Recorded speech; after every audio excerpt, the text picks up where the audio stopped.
사랑하는 성도 여러분, 여러분은 사막하면 무엇이 가장 먼저 떠오르십니까? 아마 끝없는 그렇게 펼쳐진 모래, 타는 듯한 태양, 혹은 모든 것을 말라붙게 하는 목마름일 것입니다. 저에게 있어서는 그것들과 더불어서 모세혈관 확장증이라는 질환입니다.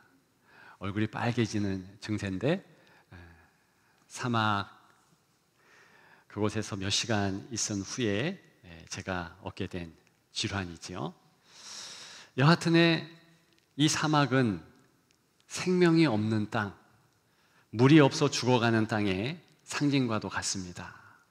그래서 시인 엘리엇은 자신의 황무지라는 저작에서 이 사막이 볼품없고 무엇보다도 절망의 장소다, 소망이 없다, 이런 것을 한마디로 말했지요. No water, 물이 없다, 이렇게 선언했다는 것입니다. 그러면서 더 나아가 사막 같은 우리 사회, 역시 절망이 있고 소망이 없는 그와 같은 모습을 폭로했습니다. 같은 의미이지요. 환경운동가이며 자연주의 작가인 에드워드 앱이라는 분도 역시 동일한 기조로 사막을 한마디로 대화가 없고 공허함만이 가득한 그러한 장소, 그래서 역시 절망과 한숨이 가득한 그런 공간으로 말했습니다. No sayings, 사막은 말이 없다. 그와 같이 말한 이유는 역시 사막과 같은 우리 삶의 현실을 말해주기 위함이었습니다. 우리 사회의 특징이 침묵만 가득할 수밖에 없고 깊은 대화, 관계의 단절이 있다, 그렇게 진단했다는 것입니다. 여러분 어떻습니까? 우리 사는 삶이 정말 그렇지 않습니까? 두 작가의 말처럼 절망이 가득하고 또 소망이 없을 수밖에 없는 그 단절감, 외로움, 고립, 이런 것들이 우리의 현실의 모습 아니겠습니까? 오늘 본문이 있는 시편 126편의 현실도 매한가지였습니다. 메마른 사막과 같은 그런 현실이었다는 것이죠. 오늘 본문은 제목이 있습니다. 성전에 올라가는 노래. 다른 14시편과 더불어서 오늘 본문이 연속적으로 쓰여진 것인데 역시 아픈 사연이 있습니다. 아픈 역사가 있는 것이지요. 70여 년 전에 포로민으로 끌려갔다가 드디어 해방이 됩니다. 그래서 그리운 고국에 안착했는데 역시 실망과 한숨과 탄식이 계속됩니다. 왜요? 이미 저 높은 언덕에 있었던 성전은 회파되었습니다. 성전에 올라가는 노래를 부르면서 성전을 향하여 가는데 정작 그 성전은 회파되었더라, 이런 탄식이 담겨 있는 것입니다. 예루살렘 성벽은 또한 어떻습니까? 허물어졌어요. 작은 여우 한 마리도 방어할 수 없는 그런 곳이 되었더라는 것이지요. 그래서 탄식과 아픔과 괴로움과 절망이 있는 현실, 그것이 성전에 올라가는 노래에 깃든 진짜 현실이었다는 것입니다. 우리가 오늘 본문을 통하여서 그런 아픔의 현실을 좀 생각했으면 좋겠습니다. 우리 현실과 맞닿아 있기 때문에 그렇습니다. 말씀드렸듯이 여전히 우리는 힘들고 어렵고 낙심과 절망과 무엇보다도 우울감이 드리워진 그런 현실 아니겠습니까? 조금만 더 사막에 대해서 말씀드리고 싶습니다.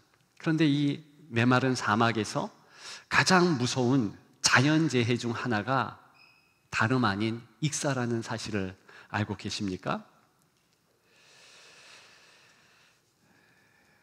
아무것도 없는 메마른 땅, 황무지에 물이 없어 죽는 그 땅에서 역설적이게도 순식간에 불어난 물에 빠져 죽는 일이 벌어진다라는 것입니다.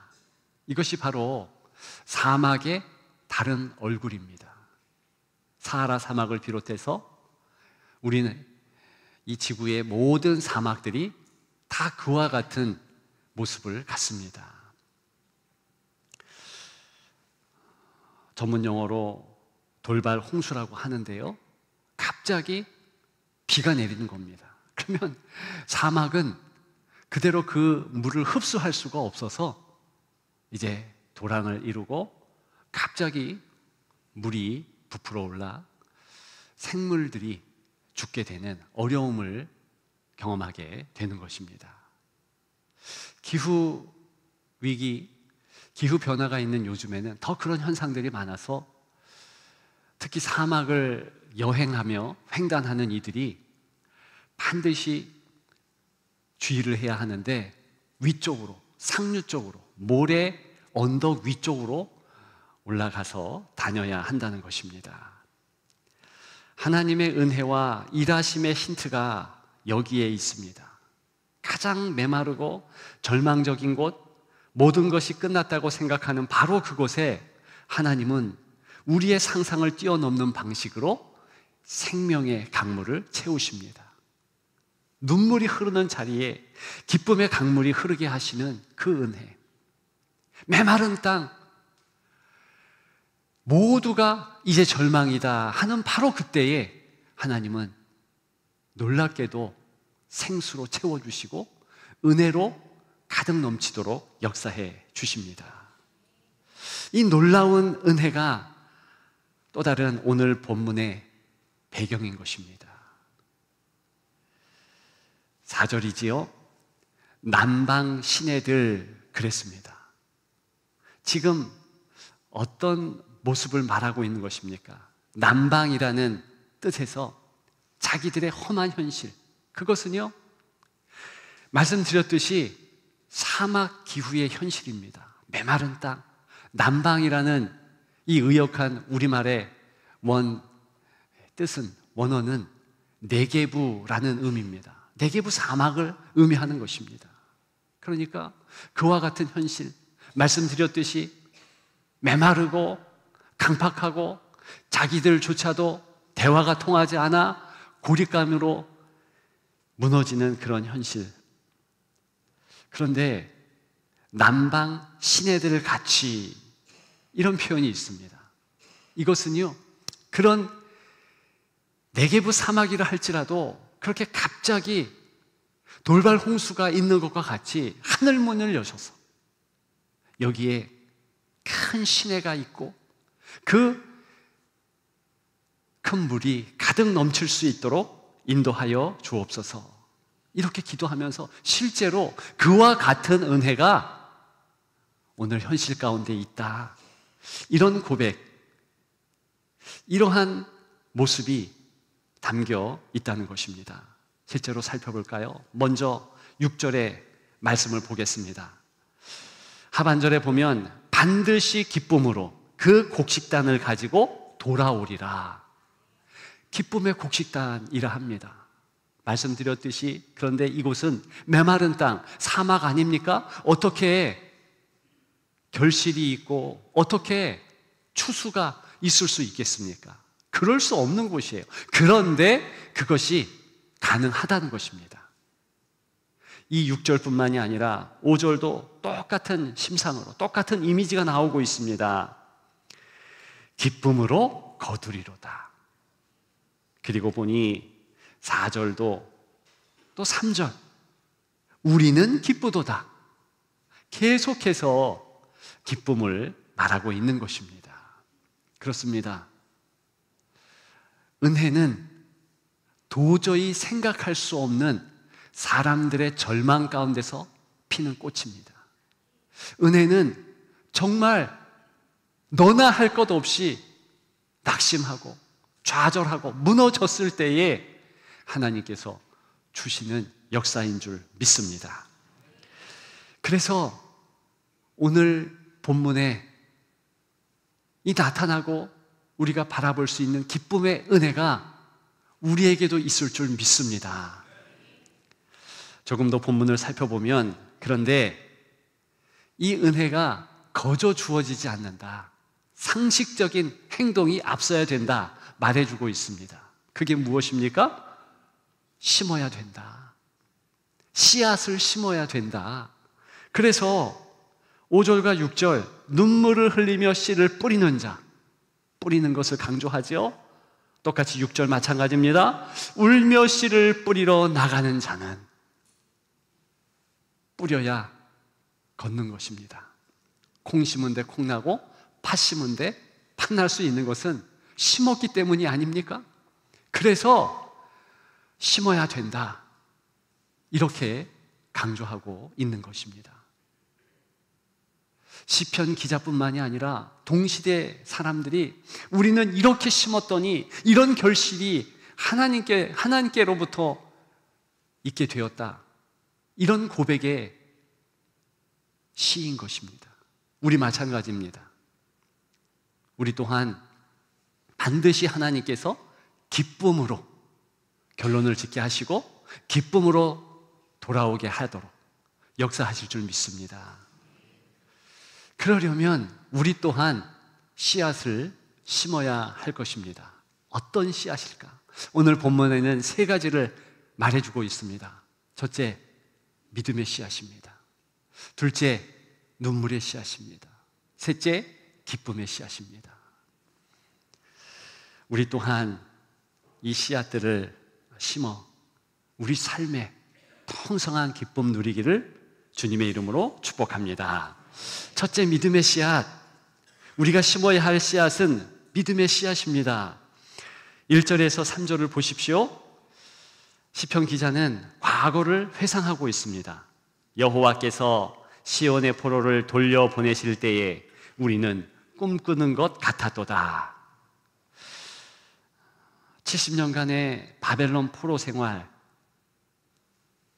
끝나고 갑자기 고국에 올 수 있는 그런 하나님의 역사가 이루어집니다. 얼마나 기뻤으면 꿈꾸는 것 같았다. 우리도 그럴 때가 있지요. 우리 삶에 꿈꾸는 것 같은 기쁨이 있었지 않았습니까?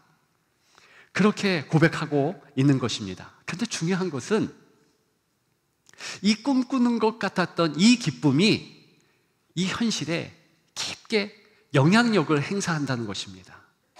그저 그때가 좋았지, 옛날이요, 이러면서 아쉬워하면서 마치 사진첩을 들춰기는 어떤 추억하는 사람과 같은 모습이 아니라 엄청난 영향력을 행사한다는 것입니다. 이 기쁨이 현재의 삶을 살아가는 강력한 동력이 된다는 것입니다. 과거의 기쁨이 얼만큼 강력한지 1절에 그렇게 꿈꾸는 것 같았다 얘기는 했는데 2절에도 그때에 우리 입에는 웃음이 가득하고 우리 혀에는 찬양이 찼었도다. 3절에는요, 이제 드디어 그 기쁨이 현실에 영향을 엄청나게 끼칩니다. 여호와께서 우리를 위하여 큰 일을 행하셨으니 우리는 기쁘도다. 과거에 기뻤는데 지금도 기쁘다는 것입니다. 그 과거의 기쁨을 주신 하나님은 지금의 하나님이셔서 나를 붙잡고 역시 이 지금의 시간도 기쁨으로 인도하신다. 이 고백인 줄 믿습니다. 저와 여러분들이 이 모습을 기억하십시다. 하나님이 인도하신 과거의 기쁨이 있었습니다. 그냥 놓치고 그저 잠시의 회상이 아니라 그것이 우리 삶을 깊게 개입하고 영향 끼치도록 그렇게 생각하고 또 생각해야 한다는 것입니다. 그것을 어려운 용어로 내재화라 하지 않습니까? 오늘 보편적으로 우리는 과거의 기록을 가지고 있습니다. 무엇입니까? 성경이지요. 과거의 기록이라고 했습니다. 맞아요. 성경은요, 요한계시록이라 할지라도 2000년 전에 쓰여진 기록입니다. 그래서 우리가 그저 성경을 지식적으로 그저 과거에 하나님이 이렇게 과거의 사람들을 인도해 주셨구나, 이 정도로 스치듯이 읽으면 안 된다는 것입니다. 성경을 어떻게 읽어야 되느냐? 또 다른 시편 기자는 주야로 묵상한다. 묵상이라는 말을 통하여서 이렇게 성경을 봐야 된다. 이렇게 마음에 새겨야 된다. 마음에 내재화해야 된다. 말해주고 있습니다. 묵상은 무엇일까요? 많이들 아시지만 마치 소가 되새김질 하는 것입니다. 소는 위가 4개래매요. 그래서 계속 위에 있는 것이 위로 역류하여서 또 씹고 또 씹고, 그래서 보편적인 소의 모습은 이렇게 씹는 모습이라 하지요. 그 모습과 마찬가지로 우리가 말씀을 읽을 때 주야로 묵상, 계속 생각하고 또 새겨보고 한다는 것입니다. 저는 이런 표현이 참 좋아요. 야곱의 하나님, 아브라함의 하나님, 이삭의 하나님. 무슨 뜻입니까?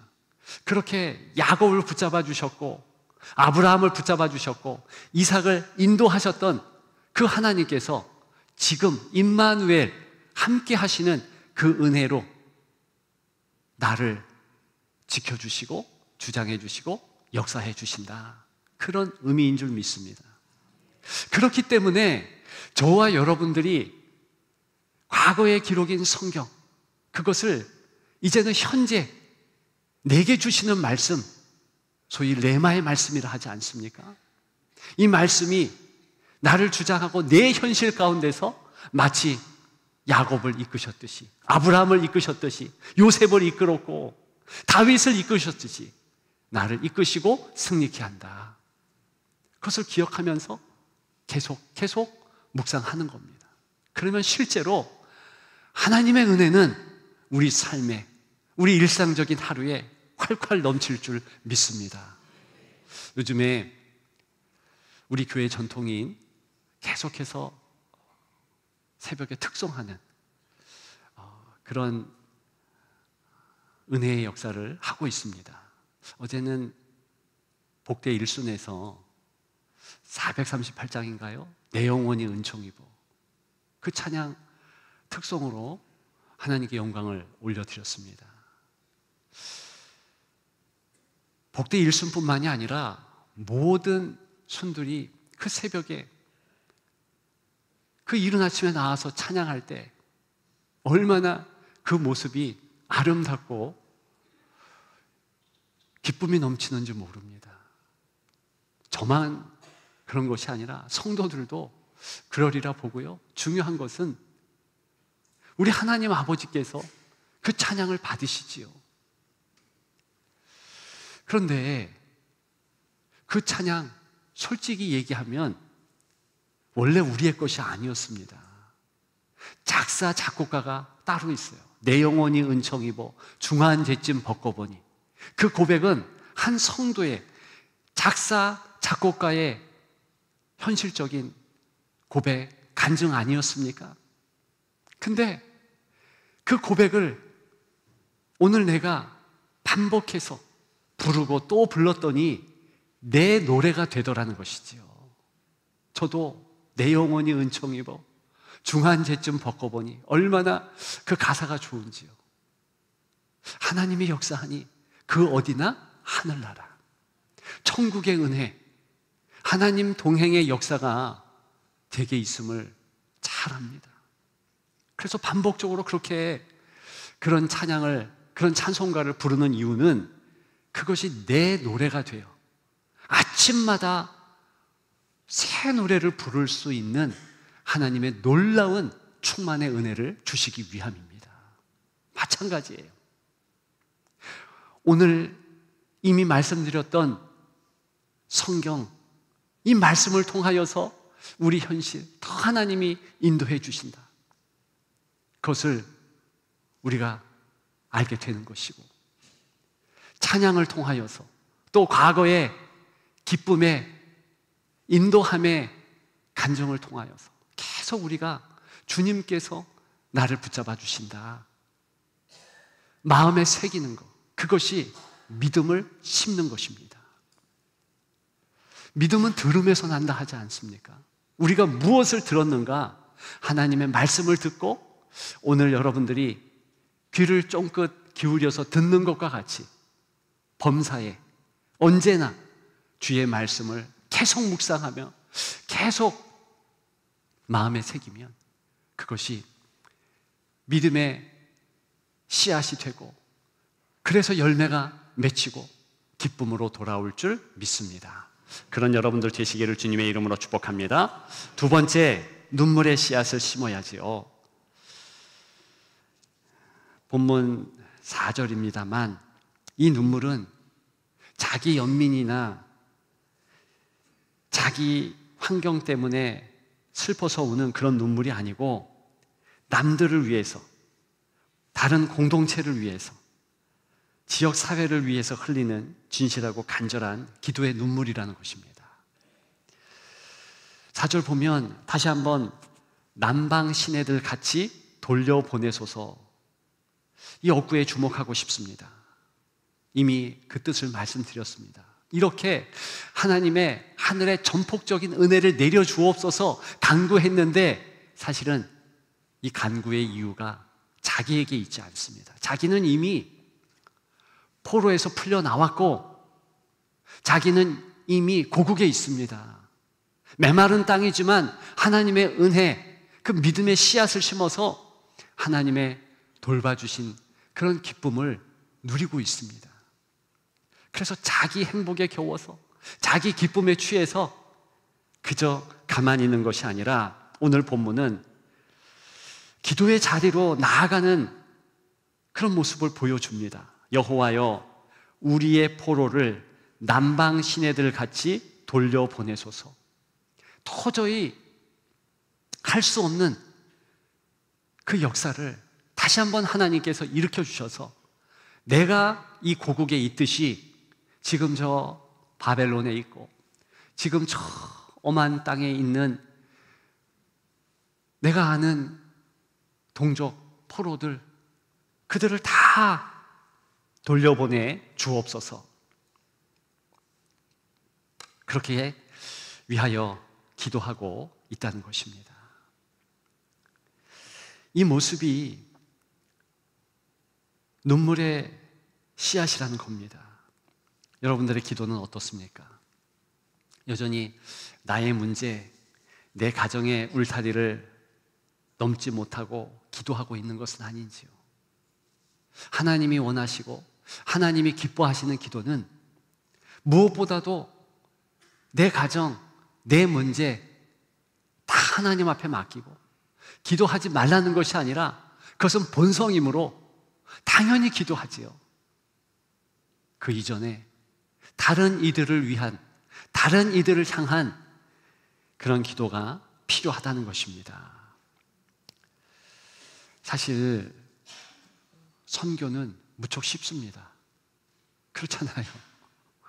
그냥 선교사 파송하고요, 그리고 가끔 그곳 단기 선교로 다녀오고요. 그리고 그저 약간의 관심을 기울이면서 기도하면 됩니다. 근데 우리 주변에 다른 사람을 위한 기도, 다른 사람을 위한 사랑은요, 사실은 너무 어렵습니다. 왜요? 상처 준 성도를 품는다? 이거 어렵지 않습니까? 같이 공동체를 이루고 교회 생활하는 데 있어서 여전히 우리는 상처를 주고 받습니다. 그런데 주님께서는 서로 사랑하래요. 사랑은 다가가는 거 아닙니까? 배려해 주는 거 아닙니까? 그것 자체가 무척 쉽지 않다는 것입니다. 그렇기 때문에 5절과 6절을 다시 한번 보면 눈물을 흘리며 씨를 뿌리는 자 그랬습니다. 울며 씨를 뿌리러 나가는 자는 그랬습니다. 다 우는 모습이에요. 우리의 사랑의 모습이 그냥 먼 나라, 아프리카에 있는 이들, 동남아에 있는 이들, 그저 피상적으로 아는 그런 이들을 품고 기도하는 차원이 아니라 정말 사랑하기 위해서 나는 싫지만 여전히 나는 그 사람 때문에 아파하고 울고 있고 그러고 있지만 다가가서 안아주고 무엇보다도 기도해 줘야 한다는 것입니다. 이것은요, 정말 쉽지 않은 모습입니다. 그래서 어떤 분들은 하나님께서 허락하신 이 공동체 다른 성도 만나기를 불편해합니다. 순모임 참여하는 것도 어렵고요. 왜요? 받은 상처가 있으니까. 어떻게 해야 됩니까? 그럼에도 불구하고 사랑해야 하는 것입니다. 그것이 씨앗을 뿌리되 눈물의 모습을 품고 씨앗을 뿌리는 겁니다. 오죽 성도들이 그 일을 잘 못했으면 주님은 서로 사랑하라. 새 계명을 너희에게 주더니 사랑하라. 마지막으로 말하노니 사랑하라. 얼마나 강조했는지요. 실제로 주님의 제자들이 서로 사랑하지 못한 것을 우리는 압니다. 예수님은 곧 십자가에 달려 돌아가실 것인데 네가 높니 내가 높니? 네가 더 좋은 한 자리를 차지할 것인가? 내가 한 자리를 더 차지해야 할 것인가? 크게 싸웠다는 겁니다. 너무 아쉽지 않습니까? 우리의 모습도 그와 같더라는 것이지요. 돌아보면 상처 주고 상처받는 교회의 모습을 우리는 생각해 볼 수 있습니다. 어떻게 해야 됩니까? 더 가까이 가고 더 품어주고 더 붙잡아주고 더 그렇게 하나님의 은혜를 나눠야 한다는 것입니다.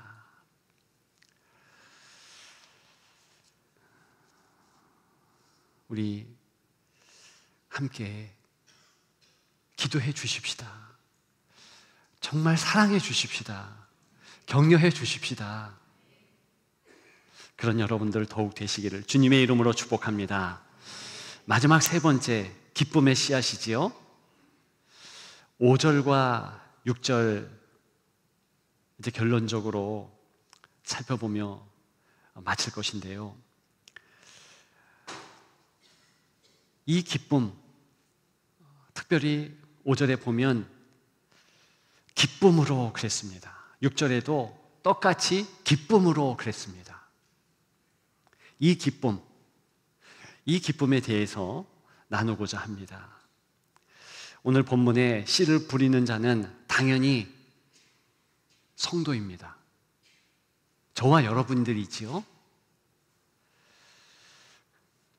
그런데 사실 성경 전체를 관통하는 진정한 농부, 위대한 씨 뿌리는 분은 바로 우리 주님이십니다.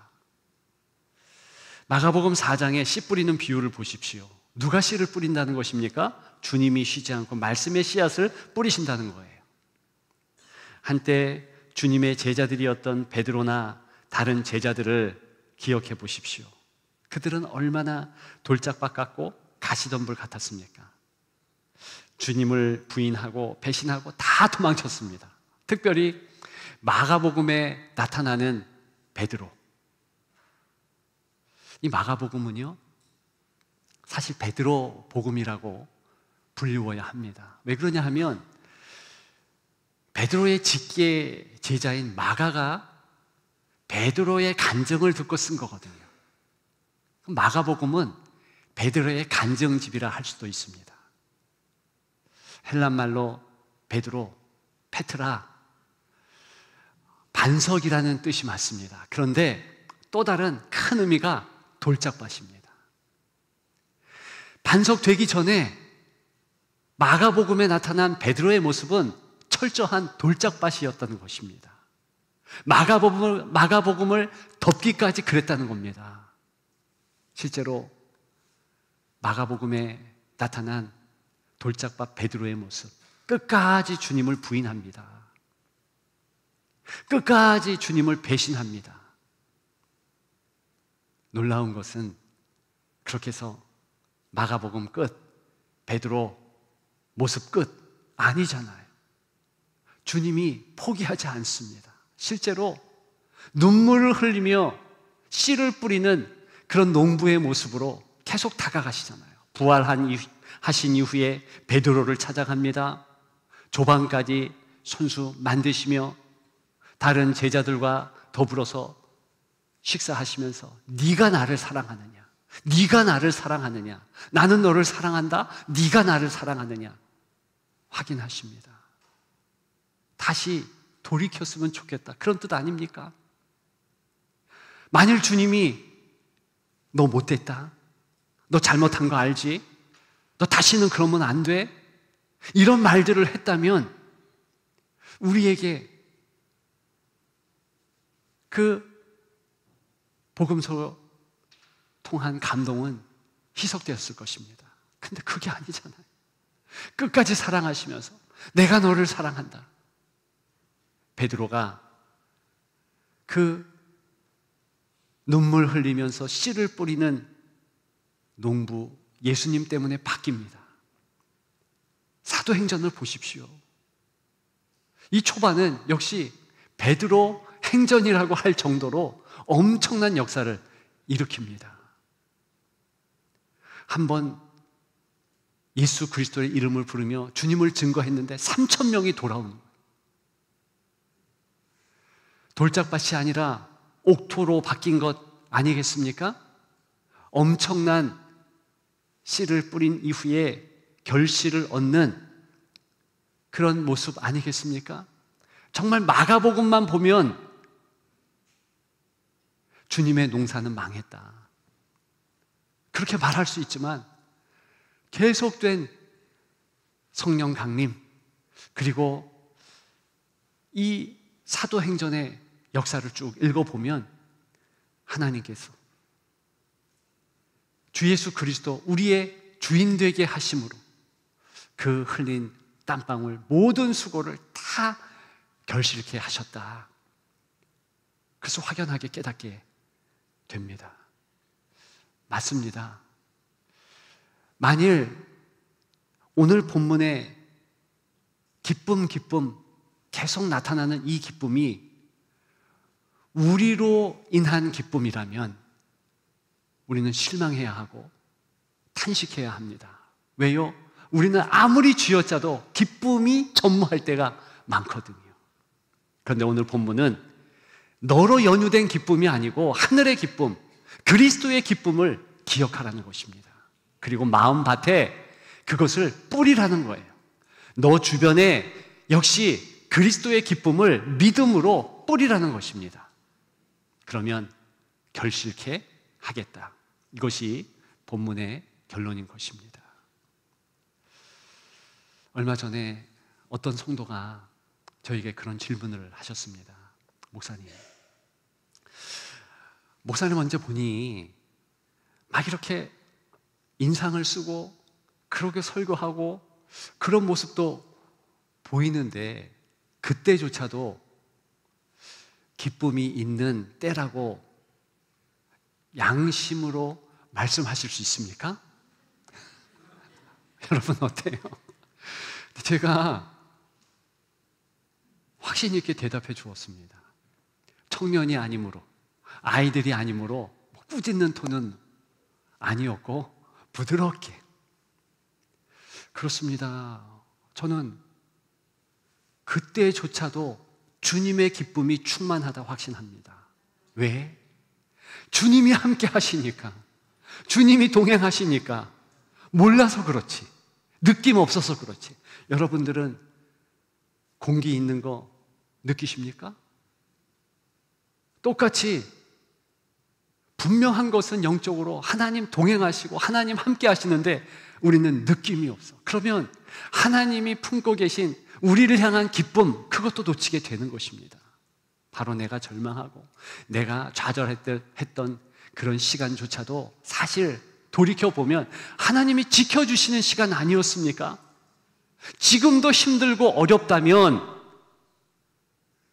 낙심과 절망과 좌절 때문에 너무 힘든 지금이라 할지라도 주님이 나를 붙잡아 주시고, 그러면 그분이 나를 보며 기쁨을 이기지 못하고 기쁨을 그렇게 표현하고 계신다면, 그러면 당연히 우리가 그 기쁨을 내 마음밭에 심어야지요. 주님, 나를 붙잡아 주시고 나를 기경시켜 주셔서 어려운 현실 가운데서 더 주님을 바라볼 수 있도록, 더 주님의 기쁨이 넘치도록 인도하여 주옵소서. 그렇게 기도해야 될 줄 믿습니다. 그런 기도의 인물이 사도 바울 아니었습니까? 가장 힘들고 어려운 감옥에 갇혔을 때 항상 기뻐하라, 쉬지 말고 기도하라, 범사에 감사하라. 본인이 그렇게 하면서 권면한 것입니다. 우리 또한 그렇게 승리할 줄 믿습니다. 절대로 하지 말아야 될 것은, 나는 안 돼, 나는 끝났어, 소망이 없어, 너도 안 돼. 자녀를 향하여서 너 진짜 하는 거 보니 정말 안 되겠다. 여러분, 조금 더 그런 불신앙의 언어들을 내뱉지 마십시다. 주님이 정말 섭섭하셔요. 우리가 말해야 할 것은 무엇입니까? 할 수 있다, 괜찮다, 은혜 있다, 역사하신다. 실제로 할 수 있거든이 무슨 말이냐? 믿는 자에게 능치 못할 일이 없느니라. 얼마 전에 TV에 나왔죠. 제 친구의 지인, 그 아들, 딸이라서 여러분들에게 소개하고 싶은데요. 미국의 최연소 검사, 18세에 검사가 된 피터 박이라는 아이, 그리고 최초로 변호사 신규록을 깼는데 그 동생이 또 깼어요. 6개월 땡겨서 변호사, 소피아 박. 그 밑에 아이도 또 최연소 검사가, 변호사가 또 되었죠. 그 세 아이가 다, 세 자녀가 10대에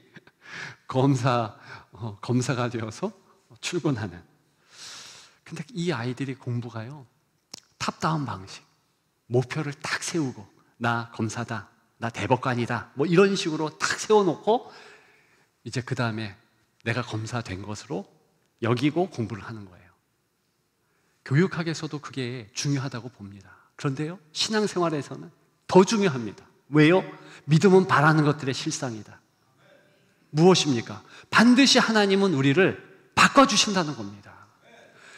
내가 볼 때는 아무 가망, 아무 소망 없다 할지라도 반드시 그렇게 합력하여 선을 이루시고 하나님의 포이에마, 걸작품으로 만들어 주신다는 것입니다. 그러면 우리가 믿음으로 고백해야죠. 기쁨으로 고백해야죠. 난 할 수 있다, 나는 괜찮다, 하나님이 내 자녀 붙잡아 주시고 내 가정 붙잡아 주시고 아멘 할 때까지. 교회를 붙잡아 주시고, 국가를 붙잡아 주시고, 선교를 붙잡아 주시고, 10년 후, 20년 후 자녀 세대 붙잡아 주시고, 그렇게 하실 줄 믿습니다. 이제 말씀을 마치고자 합니다. 여러분들의 그 모습이면 됩니다. 믿음의 씨앗을 뿌리시고, 남들을 위한 눈물의 씨앗을 또한 뿌리시고, 주님의 기쁨을 내 삶 가운데, 내 마음밭에 뿌리는, 그래서 승리하는 여러분들 되시기를 주님의 이름으로 축복합니다. 축복합니다.